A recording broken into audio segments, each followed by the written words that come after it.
En quoi consiste exactement la nouvelle naissance? La nouvelle naissance, c'est Dieu qui vient faire sa demeure en nous, en Jésus-Christ, par le Saint-Esprit. Dans l'homme tel qu'il est par nature, Dieu est absent. Pour que l'homme puisse devenir un avec Dieu, il faut de toute nécessité qu'il ait quelque chose en commun. Il faut que Dieu vienne faire sa demeure dans l'homme. C'est précisément cela qu'il fait en la personne de son Fils Jésus-Christ. Et c'est le Saint-Esprit qui en est l'agent. Vous avez peut-être eu entre les mains tel ou tel d'entre vous un de ces ouvrages récents qui veulent nous faire croire à une soi-disant présence de Christ dans l'homme. Mais on a beau feuilleter ces pages, on ne trouve nulle part aucune mention de la nouvelle naissance ou de la réconciliation avec Dieu que Jésus-Christ nous a acquise par son sang. Les auteurs de ces livres, qui représentent un mouvement important, s'imaginent que tout homme porte en lui quelque chose qui doit être bien beau, puisqu'il n'hésite pas à lui donner le nom de Christ. Mensonge encore que tout cela. Christ ne peut être dans un homme que si cet homme est né de nouveau. Parler de Christ en nous, en dehors de la nouvelle naissance, c'est faire de Christ un être absolument impersonnel. Non, la vérité est tout autre. Il ne s'agit pas de chercher à réveiller ou à ranimer quelque chose dont nous n'aurions le principe qu'en nous. C'est d'une naissance qu'il s'agit, d'une nouvelle naissance, c'est-à-dire de quelque chose qui n'existait pas en nous. La prédication de l'Évangile n'a pas pour objet le réveil de Dieu en l'homme, comme s'il y avait en nous un Christ qui aurait pu reprendre vie. Elle a pour objet la venue de Christ et la possibilité pour l'homme de le recevoir. La grande doctrine paulinienne, Christ en nous, l'espérance de la gloire, ne représente pas seulement une réalité dans nos cœurs et dont nos cœurs sont pleins. Elle représente une nécessité absolue pour quiconque veut appartenir à Dieu. Il n'y a aucune possibilité pour l'homme de vivre dans la communion de Dieu si ce n'est sur cette base-là, Christ en nous. Par la nouvelle naissance, l'événement qui a eu lieu historiquement à Bethléem se répète, s'accomplit en nous. Christ vient en nous par le Saint-Esprit. Et la vie nouvelle commence et se développe en nous exactement comme la vie physique d'un nouveau-né. Encore un mot, frères et sœurs en Christ, pour terminer, mes chers amis, mes chers auditeurs, au sujet du principe fondamental de la nouvelle naissance. Il n'y a aucune possibilité pour la nouvelle vie de trouver en nous un point de départ, tant qu'il n'est pas bien entendu de notre côté que la vieille nature, ou la nature tout court, est arrivée à sa fin et a épuisé ses dernières ressources. C'est pour cela qu'en poursuivant son entretien avec Nicodème, le Seigneur en vient à l'image du serpent que Moïse éleva dans le désert. Comme Moïse éleva le serpent dans le désert, il faut de même que le Fils de l'homme soit élevé. Elle est terrible, cette illustration. Le serpent est toujours le symbole de la malédiction. Ce serpent qui est élevé, cloué au bois, c'est la malédiction. C'est la malédiction qui est crucifiée. C'est la malédiction qui est vouée à la mort. Ce que Jésus dit revient à ceci. Je vais tout à l'heure prendre sur moi le péché de l'homme et de la race. Moi qui ne connais pas de péché, je vais être fait péché. Bien plus, je vais être fait malédiction. C'est en maudit que je vais mourir. Voilà ce que Dieu pense de l'homme. Il n'est bon que pour le jugement et la mort. Cette création maudite, il faut qu'elle soit mise de côté pour faire place à une création nouvelle, parfaite, conforme en tout point à la nature même de Dieu. Celui qui veut entrer dans le royaume de Dieu doit être prêt à se séparer complètement de l'ancienne création. C'est en raison de ce principe que la nouvelle naissance est précédée, la plupart du temps, d'une période de crise aiguë et profondément douloureuse. Car il est indispensable que l'homme commence par reconnaître l'abîme que le péché a creusé entre Dieu et lui, et qu'il est par conséquent impossible à Dieu de le recevoir dans l'état où il est. C'est pour cela que les enfants de Dieu ne peuvent entrer dans la plénitude de la bénédiction que lorsque leurs yeux se sont ouverts à la signification profonde de la croix. Jamais, non, jamais, nous ne parvenons à la plénitude de la vie céleste tant que nous n'avons pas reconnu une fois pour toutes que Dieu en a fini avec notre vie naturelle et qu'il veut, lui-même, être tout pour nous.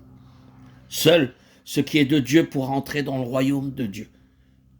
Nous disons donc et nous répétons que la nouvelle vie repose tout entière, en ce qui nous concerne, sur une renonciation explicite et sans arrière-pensée à l'endroit de la vieille nature de la première création.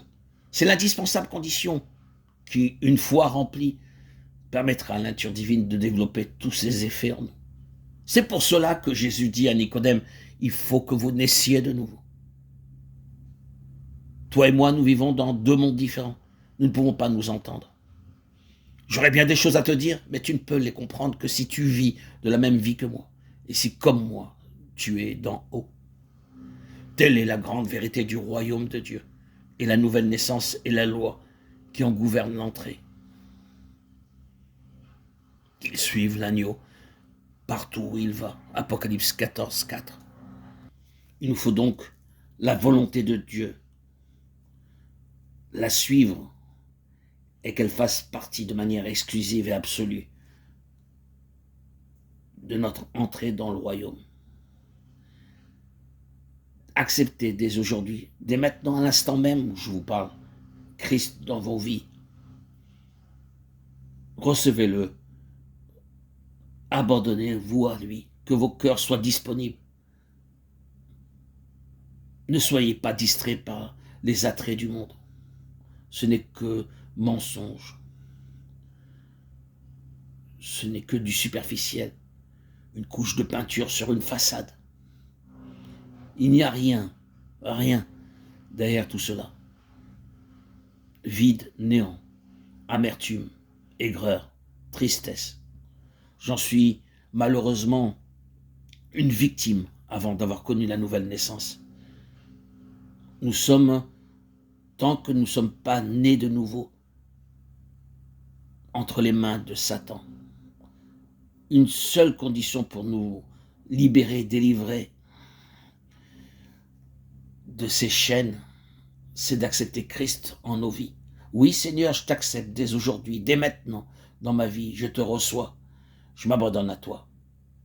Tu es mon Dieu, sans réserve. Que mon attitude te soit entièrement consacrée dans mon quotidien, dans ma pensée, dans mes actes, dans ma parole. Oui, Seigneur, je veux être comme l'apôtre l'a annoncé, crucifié avec Christ. Et annoncer désormais, ce n'est plus moi, c'est Christ qui vit en moi. Galates 2:20.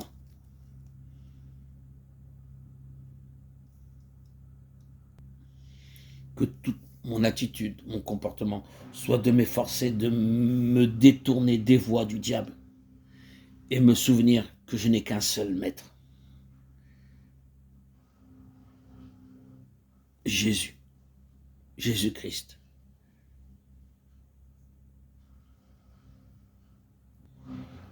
L'homme, Dieu, incarné dans la chair, il a tout mis sous ses pieds. Et il n'y a rien ni personne qui ait aucun droit à notre service, à nos hommages, à notre obéissance en dehors du Seigneur Jésus-Christ, véritable Dieu, le seul médiateur.